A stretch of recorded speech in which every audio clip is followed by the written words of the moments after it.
हम लोग accountancy class 12 का चैप्टर नंबर 2 स्टार्ट करने वाले हैं, जो कि है गुडविल, नेचर एंड वैल्यूएशन। तो गुडविल क्या होता है ये तो आपको अच्छे से पता होगा, क्योंकि क्लास 11 में हमने ढेर सारा बेसिक अकाउंटिंग टर्म्स पढ़ा था। तो उन बेसिक अकाउंटिंग टर्म्स में एक टर्म गुडविल भी था, ठीक है। तो उस टाइम तो एक सिंपल सा टर्म पढ़ा था, लेकिन अभी ये गुडविल एक अलग से चैप्टर है, तो हमको जिसको अच्छे से पढ़ना है, जानना है, समझना है, ठीक है। तो जानते हैं गुडविल क्या होता है। तो गुडविल क्या होता है, यहाँ पे देखो गुडविल का मीनिंग लिखा हुआ है। गुडविल, किसी फर्म का गुडविल बहुत अच्छा है, ऐसा बोलेंगे तो आप इससे क्या समझते हो कि फर्म का नाम बहुत अच्छा है, बहुत ज़्यादा अच्छा रेप्यूटेशन होगा फर्म में, फर्म का, है ना। जो कस्टमर्स होंगे, जो पब्लिक होगी, वो उस कंपनी में या उस जो भी फर्म है, ठीक है, उस पर इजीली ट्रस्ट करेगी, क्योंकि उसका गुडविल अच्छा है, रेप्यूटेशन अच्छा है, नेम अच्छा है, ठीक है। गुड नेम रेप्यूटेशन, वही तो गुडविल कहलाता है। देखो मीनिंग भी लिखा हुआ है, good name reputation of the firm through which it earns extra profit. तो गुडविल कुछ नहीं है, बस the good name and the reputation of firm through which it earns extra profits.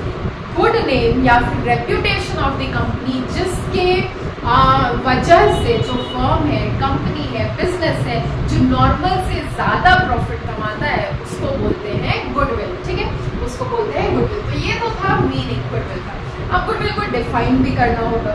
तो goodwill is nothing more than the probability that the old customers will reach out to the old places. Goodwill is nothing than the probability, मतलब बस ये एक probability है कि जो old customer होंगे वो वापस से उसी फर्म के पास जाएंगे, उसी बिजनेस के पास जाएंगे, उसी शॉप में जाएंगे, सामान खरीदेंगे, ठीक है।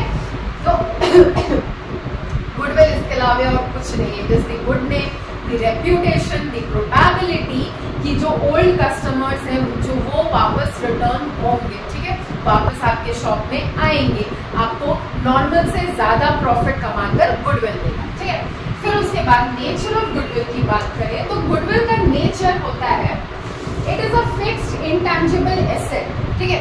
अब देखो फिक्स्ड एसेट का मतलब क्या होता है। सबसे पहले तो एसेट क्या होता है वो भी आपको पता होगा, क्लास 11 में खूब सारा एसेट्स एंड लायबिलिटीज आपने पढ़ा हुआ है, ठीक है, लेकिन फिर भी बताना मेरा काम है तो बताते हैं। तो एसेट देखो, वो सारा चीज एसेट कहलाता है जो आपके फर्म में आपको प्रॉफिट कमाने में हेल्प करेगा, ठीक है। मैंने क्या बोला, वो सारा चीज, वो हर एक चीज एसेट कहलाएगा जो आपको प्रॉफिट कमाने में हेल्प करेगा आपके बिजनेस में, ठीक है। तो गुडविल क्या कर रहा है, गुडविल भी तो प्रॉफिट कमाने में हेल्प कर रहा है कि नहीं, कैसे नहीं कर रहा है यार, क्या बात करते हो। यहाँ पे लिखा हुआ है good name reputation of the firm through which, यहाँ पे यू छोड़िए, through which it earns extra profit. तो गुडविल क्या कर रहा है, एक्स्ट्रा प्रॉफिट कमाने में हेल्प कर रहा है ना, तो वो तो एसेट कहलाएगा, ठीक है। इसीलिए गुडविल एसेट है। और फिक्स्ड एसेट क्यों है, क्योंकि गुडविल देखो फिक्स्ड नेचर का होता है, ठीक है। वो ऐसा नहीं होता है कि गुडविल अभी है कल को गुडविल नहीं, ठीक है, ऐसा नहीं होता है। गुडविल फिक्स्ड रहता है। फिर उसके बाद फिक्स्ड इंटेंजिबल एसेट।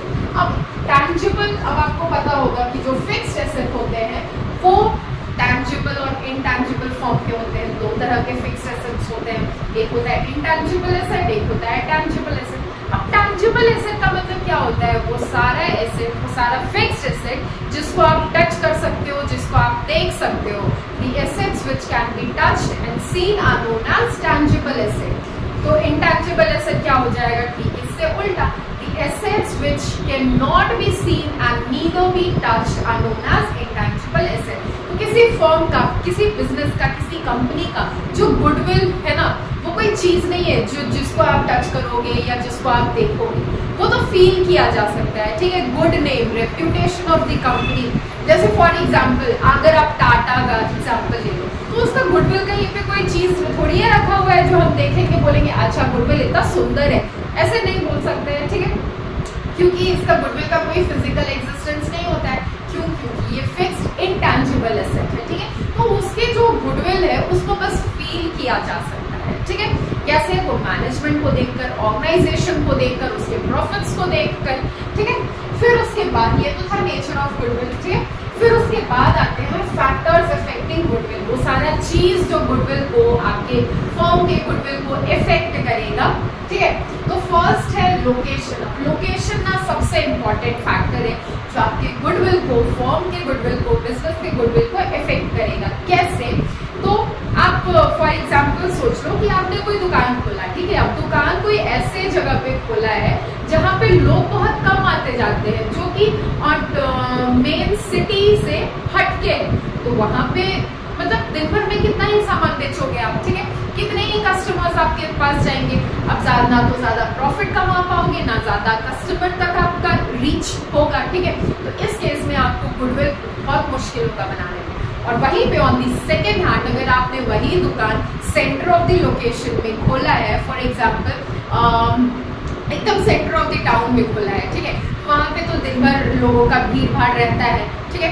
लोगों का भीड़ भाड़ रहता है, लोग आएंगे आपके पास, कस्टमर्स आएंगे, प्रॉफिट ज्यादा होगा, ठीक है। तो आप बताओ, ये जो सिटी से हटकर दुकान खोला था उसमें ज्यादा प्रॉफिट होगा, कस्टमर वहां जाएंगे, या फिर main centre of the town में जो खोला है वहां जाएंगे कस्टमर? ऑफ कोर्स यहाँ पे आएंगे कस्टमर ज्यादा आएंगे, प्रॉफिट ज्यादा कमाएगा, गुडविल ज्यादा होगा इसका as compare to this one, ठीक है। फिर उसके बाद एफिशिएंसी ऑफ द मैनेजमेंट। अब देखो, किसी भी फर्म के गुडविल को ना उसके मैनेजमेंट भी इफेक्ट करता है। कैसे? तो फिर मैनेजमेंट जितना एफिशिएंट रहेगा, आपका काम उतना स्मूथली होगा, फंक्शंस उतने स्मूथली होंगे, टारगेट्स उतने स्मूथली फुलफिल किए जाएंगे। और टारगेट्स फुलफिल किए जा रहे हैं तो कहीं ना कहीं ऑर्गेनाइजेशन का गोल अचीव हो रहा है। ऑर्गेनाइजेशन का गोल अचीव हो रहा है तो गुडविल अपने आप पे बनता चला जा रहा है, ठीक है। फिर उसके बाद है लॉन्गेविटी। लॉन्गेविटी का मतलब है टाइम पीरियड, ठीक है। लॉन्गेविटी में हम बेसिकली टाइम पीरियड का बात करते हैं, टाइम पीरियड, ठीक है। अब एक बात बताओ, फॉर एग्जाम्पल कोई एक शॉप है, ठीक है, फॉर एग्जाम्पल कोई एक ब्रांड है जो कि 50 सालों से है, ठीक है, काम कर रही है, ठीक है। कॉस्मेटिक्स ब्रांड ले लो, ठीक है।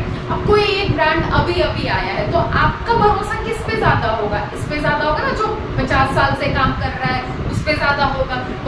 जो कस्टमर होंगे जल्दी इसको इस पे ट्रस्ट करेंगे रादर देन जो अभी अभी नया ब्रांड बनाया है, ठीक है। तो फिर लॉन्गेविटी का मतलब होता है टाइम पीरियड, ठीक है। फिर है पोजीशन ऑफ लाइसेंस।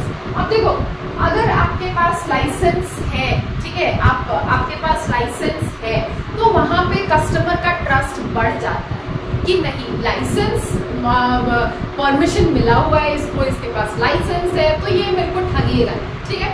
तो कस्टमर का ट्रस्ट बढ़ जाता है। कस्टमर का ट्रस्ट बढ़ेगा तो कस्टमर का रीच बढ़ेगा, आप तक रीच बढ़ेगा तो अपने आप गुडविल भी आपके फर्म का बढ़ता चला जाएगा, ठीक है। फिर उसके बाद है मोनोपोलिस्टिक राइट्स। अब मोनोपोलिस्टिक राइट्स मतलब टाइप्स ऑफ मार्केट पढ़े होंगे ना, तो मोनोपोली का मतलब तो पता होगा, ठीक है। अच्छा, नहीं पता है, नहीं पढ़े हो अभी तक, हमें ना बताते हैं, ठीक है।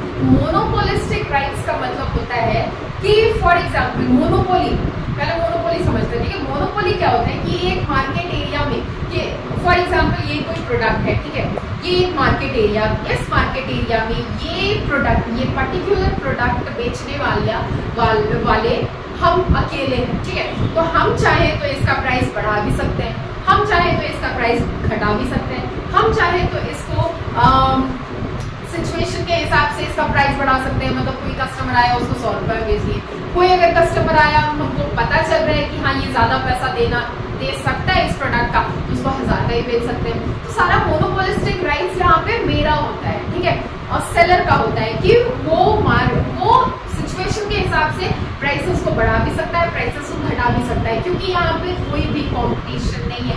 मार्केट में क्या सामान कितने रेट में बिक रहा है उसको इससे कोई लेना देना नहीं है, क्योंकि ये पर्टिकुलर प्रोडक्ट बेचने वाले हम अकेले हैं। हम चाहे तो इसका प्राइस बढ़ा भी सकते हैं, हम चाहे तो इसका प्राइस घटा भी सकते हैं। तो इस केस में गुडविल पूरा मेरे हाथ में होता है, ठीक है। फिर उसके बाद है ट्रेंड ऑफ प्रॉफिट्स। अब ट्रेंड ऑफ प्रॉफिट्स में देखो,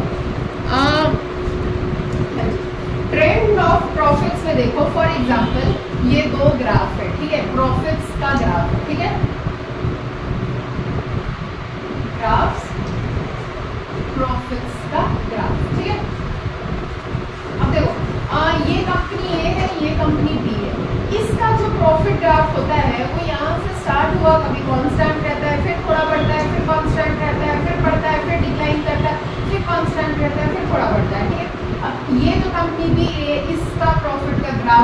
कंटिन्यूअसली बढ़ता ही रहता है। तो अब आप बताओ, as a customer, as an investor, आप किस बिजनेस के साथ काम करना चाहोगे? आप ऑफ कोर्स कंपनी बी के साथ काम करना चाहोगे, ठीक है। तो ट्रेंड ऑफ प्रॉफिट्स भी इफेक्ट करती है आपके गुडविल को। इस केस में आपको क्या लगता है, कंपनी ए का गुडविल ज्यादा अच्छा होगा या कंपनी बी का गुडविल ज्यादा अच्छा होगा?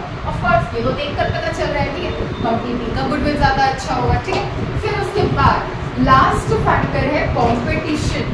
कंपटीशन मतलब देखो, मार्केट में अगर नए नए कंपटीशन आते रहेंगे ना, तो हमको भी अपने गुडविल पे काम करने का मौका मिलेगा, ठीक है। मार्केट में अगर मेरा ही कोई कंपटीशन आ गया, ठीक है, तो उस केस में हम और अच्छे से खुद को साबित करना चाहेंगे, ठीक है, कि नहीं सबसे बेस्ट हम है, सबसे बेस्ट हम है, साबित करने के चक्कर में मेरा गुडविल भी तो बढ़ेगा, ठीक है। तो ये सातों था फैक्टर्स इफेक्टिंग गुडविल। इसको जल्दी से आप नोट डाउन करो। उसके बाद आते हैं एक छोटा सा टॉपिक है टाइप्स ऑफ गुडविल, ठीक है। उसके बाद हम करेंगे मेथड्स ऑफ कैलकुलेटिंग गुडविल। फिर उसके बाद देखो टाइप्स ऑफ गुडविल है। तो there are two types of goodwill, purchased goodwill and self generated goodwill, ठीक है। अब नाम से आपको क्लियर होगा कि परचेज्ड गुडविल है तो गुडविल को खरीदा जाएगा। कैसे? तो when one company buys another company along with its name, जब एक कंपनी दूसरी कंपनी को उसके नाम के साथ ही खरीद रही है, तो नाम के साथ खरीद रही है तो नाम के साथ तो उसका गुडविल भी तो जुड़ा होगा ना, गुडविल को भी खरीद लिया, ठीक है। तो that process is known as purchased goodwill, ठीक है। अब यहाँ पे देखो गुडविल को खरीदा जा रहा है, कंपनी को उसके नाम के साथ खरीदा जा रहा है, तो पैसे से खरीद रहे होंगे, ठीक है। अब इसमें मेजर्ड इन मॉनेटरी टर्म्स, ये तो मेजर हम कर सकते हैं ना, पैसे से खरीद रहे हैं तो मेजर कर सकते हैं मॉनेटरी टर्म्स में, ठीक है। अब मॉनेटरी टर्म्स में मेजर कर सकते हैं तो क्लास 11 में फर्स्ट चैप्टर में आपने क्या पढ़ा था कि वही चीज रिकॉर्ड करते हैं हम बुक्स ऑफ अकाउंट्स में इन अकाउंटेंसी, जिसको मनी के टर्म में मेजर कर सकते हैं, ठीक है। तो ये तो परचेज गुडविल को हम मेजर कर पा रहे हैं मॉनेटरी टर्म्स में, ठीक है। तो इसलिए purchase goodwill will be recorded in balance sheet, that too in asset side, ठीक है। परचेज गुडविल समझ में आया। उसके बाद है सेल्फ जनरेटेड गुडविल। तो सेल्फ जनरेटेड गुडविल वो होता है जैसे कोई बरसों से मेहनत करके खून पसीना लगाकर मेहनत करके बिजनेस खड़ा किया, ठीक है, बिजनेस खड़ा किया, उस बिजनेस का नाम भी होगा, ठीक है। अब नाम के साथ उस बिजनेस का गुडविल भी जुड़ा होगा, तो उसने तो अपने मेहनत से उस गुडविल को बनाया है ना, कहीं से तो खरीद कर नहीं लाया है, ठीक है। तो बस उसी जो खुद से बनाया गया गुडविल है उसी को बोलते हैं self generated goodwill. When the reputation of the company is made by own, इसलिए यहाँ पे देखो अपने से खुद के मेहनत से यहाँ पे गुडविल बनाया, तो यहाँ पे हम कहीं से खरीद कर नहीं लाए हैं, ठीक है। तो इसको आप कैसे मॉनेटरी टर्म्स में मेजर करोगे, ठीक है। तो इसलिए it is not measured in monetary terms. अब जब ये मॉनेटरी टर्म्स में मेजर ही नहीं हो रहा है तो फिर कहाँ रिकॉर्ड होगा, क्यों रिकॉर्ड होगा? क्योंकि हमने चैप्टर 1 में ही पढ़ा था क्लास 11 में कि जो भी चीज मॉनेटरी टर्म्स में मेजर नहीं होता है उसको हम कहीं भी रिकॉर्ड नहीं करते हैं इन अकाउंटेंसी, ठीक है। तो that's why it is not recorded in the books. ये था कंप्लीट गुडविल का थ्योरी, ठीक है। एक बार आप पूरा स्क्रीन देख लो, पॉज कर लो, स्क्रीनशॉट ले लो, नोट डाउन कर लो। बहुत ज्यादा देखो, बहुत ज्यादा थ्योरी भी नहीं बता दिए हम, ठीक है, पूरा नहीं लिखा दिए, बस जो मेन टॉपिक्स था जो आपको पता होना चाहिए वो हमने लिखाया है, ठीक है। तो आप भी इसको नोट डाउन कर लो। फिर हम मिलते हैं नेक्स्ट क्लास में with methods of calculating goodwill, ठीक है। चलो तब तक आप पढ़ते रहो और मुस्कुराते रहो।